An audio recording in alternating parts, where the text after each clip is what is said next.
당신 도대체 여기서 뭐 하고 있는 거예요? 그동안 나를 이렇게 속여왔던 거죠? 우리 사이의 신뢰는 깨져버린 것 같네요. 돌이킬 수 없을 것 같아요. 여기 부부로 보이는 남자와 여자가 심각하게 다투고 있는데요. 남자가 그동안 여자를 단단히 속이고 있었던 모양입니다. 도대체 무슨 일이 생긴 것일까요? 영상 시청 전 구독과 좋아요는 영상 제작에 큰 힘이 됩니다. 안녕하세요. 저는 일본 나가노 현에 살고 있는 50대 주부 카나코라고 합니다. 현재 남편을 어떻게 만났는지 설명하려면 젊은 시절의 저부터 말씀드려야 할 것 같은데요. 저는 어린 시절부터 여행을 다니면서 아름다운 풍경을 사진으로 담아내 특별한 순간들을 기록하는 취미를 무척 즐겼어요. 처음에는 간단한 필름 카메라로 시작해 점차 성능이 향상된 카메라로 업그레이드해 나갔죠.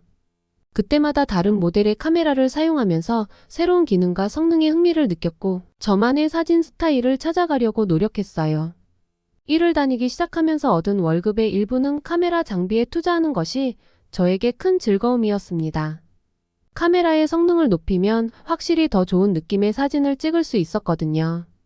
어느 날 저는 세계적으로 유명한 일본 회사에서 신제품 카메라가 출시되었다는 것을 알게 되었어요. 그 제품은 당시 최신 기술과 성능으로 많은 사랑을 받아 카메라 업계에서 큰 주목을 받고 있었고 높은 가격에도 불구하고 많은 사진 작가들이 그 매력에 푹 빠져있는 제품이었어요. 그 카메라를 손에 넣기 위해선 꽤 많은 돈이 필요했는데 그럼에도 불구하고 저는 그 제품의 성능과 디자인에 매료되어 열심히 돈을 모았습니다. 그리고 꿈에 그리던 카메라를 제 손에 넣게 되었을 때의 그 기쁨은 아직 잊을 수가 없어요. 그 제품을 구매한 이후에는 더 이상 장비에 대한 욕심이 생기지 않았습니다. 이제는 그 카메라를 통해 나만의 세계를 표현하고 즐기는 것에 만족하게 되었죠. 그리고 저는 최신 카메라도 가졌겠다. 이제는 사진에 대한 퀄리티를 높이고 싶다는 생각에 사진 동호회에 가입했어요.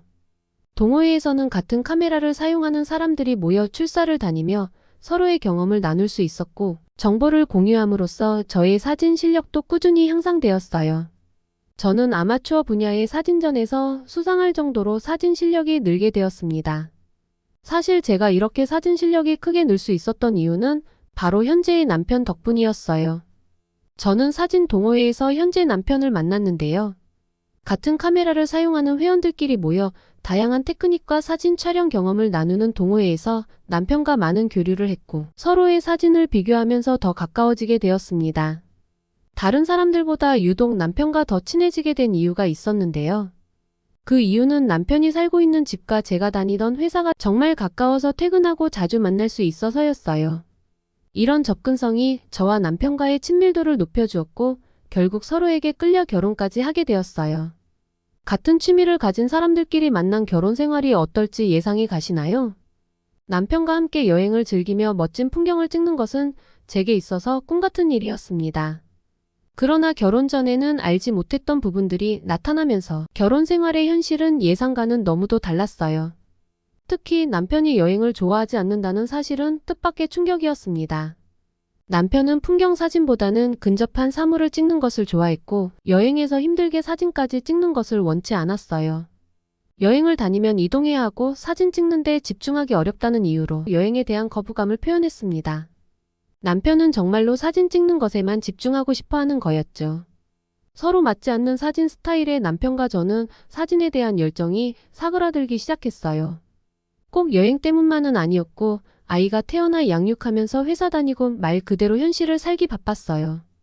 어찌 보면 남편과 저는 현실에 부딪혀 좋아하는 취미를 잠시 접어둔 것이나 다름이 없었던 거죠. 그렇게 세월이 흐르다 보니 어느새 60대를 향해 달려가고 있는 남편과 제 모습을 확인하게 되었습니다. 어느덧 인생의 절반을 넘게 살았네요. 아이들을 모두 키워 출가시키고 나니 허무하고 무료하더라고요. 게다가 그 무렵에 남편은 회사의 일방적인 해고 통보를 받았어요.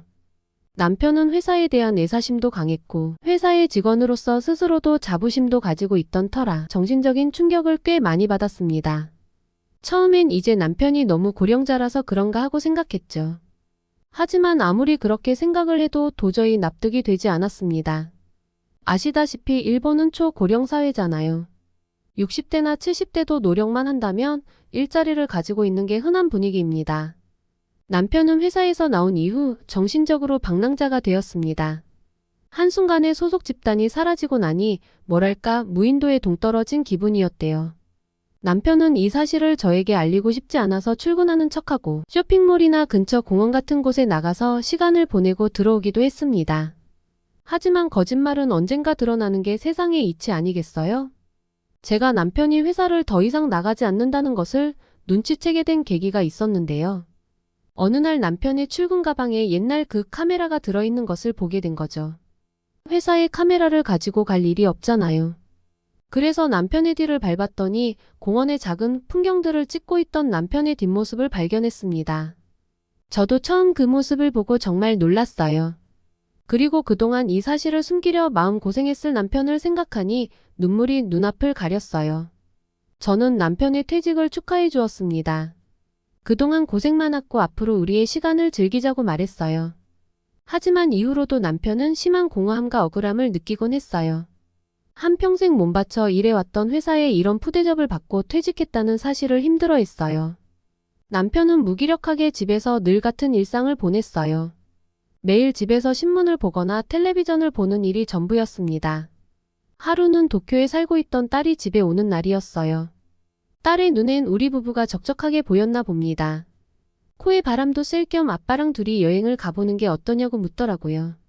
갑작스러운 딸의 여행 제안에 잠자고 있던 저의 여행 호르몬이 분출돼 갑자기 흥이 솟아났어요. 그런데 평소 여행을 좋아하지 않고 우울한 마음을 가지고 있는 남편이 과연 여행 제안을 받아들일까 걱정되었습니다. 남편은 딸에게 말은 고맙지만 조금 생각해 보겠다고 했어요. 그러더니 딸은 일본이랑 가까운 한국에 가면 비용 부담도 없고 편안히 여행할 수 있도록 여행 코스를 다 짜줄 테니 다녀만 오라고 하면서 남편을 설득하더라고요. 물론 저도 옆에서 같이 설득을 했습니다. 남편은 못 이기는 척 딸에게 고맙다고 말하며 여행 제안을 수락했어요. 딸은 한국 제주도의 사진을 보여주며 평화롭고 따뜻한 분위기의 도시라며 다녀오면 기분이 많이 전환될 거라고 말했어요. 당연히 한국에 가게 되면 수도인 서울로 여행을 예상했는데 딸이 제주도를 추천하길래 의아했습니다. 딸은 한국을 제대로 즐기려면 수도인 서울을 가는 게 맞다고 했어요. 인프라도 잘 갖춰져 있고 서비스나 각종 대중교통 체계도 완벽하니까요.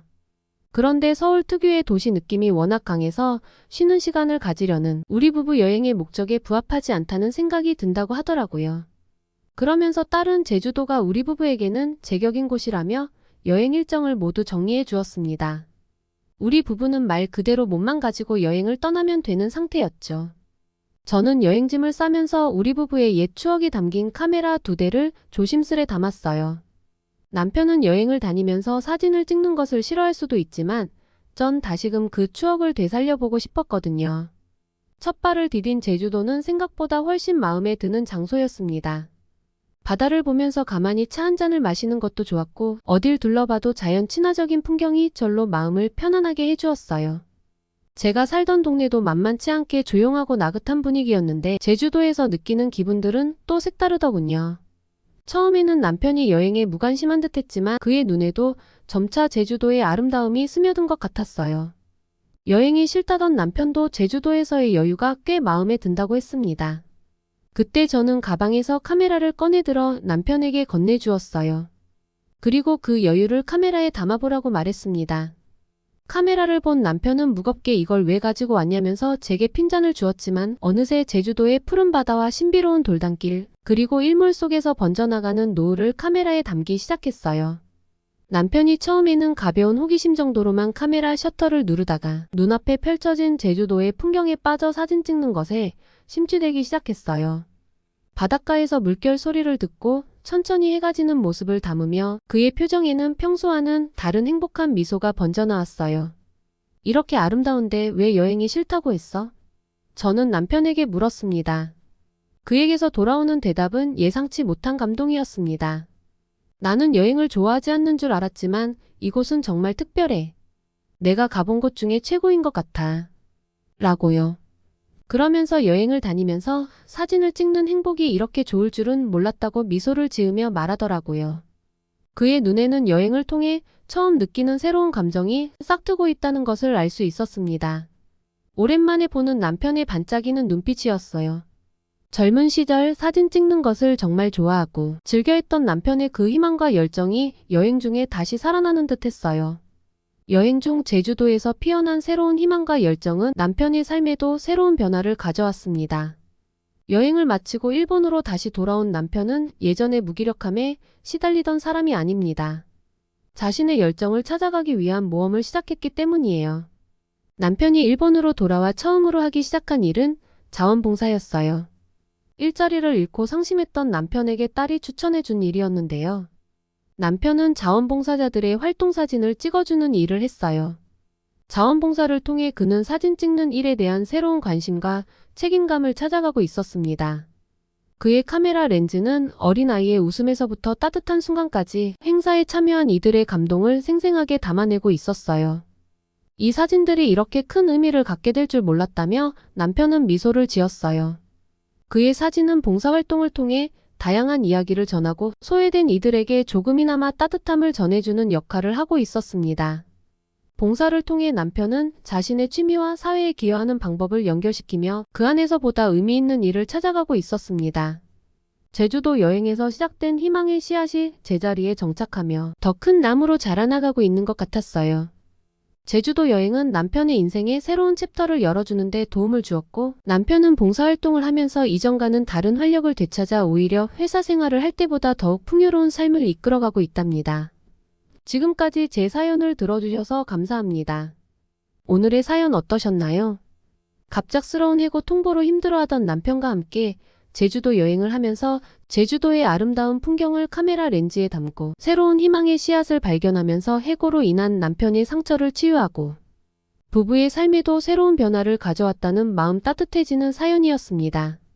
이처럼 각기 다른 이유로 한국에 방문했을 테지만 한국에 방문한 외국인들이 입을 모아 한데 말하는 것은 바로 한국에 대한 어떠한 기대감을 갖고 왔더라도 한국은 항상 그들에게 기대 이상의 감동을 선사한다는 것입니다. 앞으로도 카나코씨 부부의 삶의 여정에 풍부한 행복이 깃들기 바랍니다. 끝까지 영상을 시청해주셔서 감사합니다. 즐겁게 보셨다면 댓글로 여러분의 소감을 남겨주세요. 구독과 좋아요도 감사합니다. 더욱더 좋은 영상으로 찾아뵙겠습니다.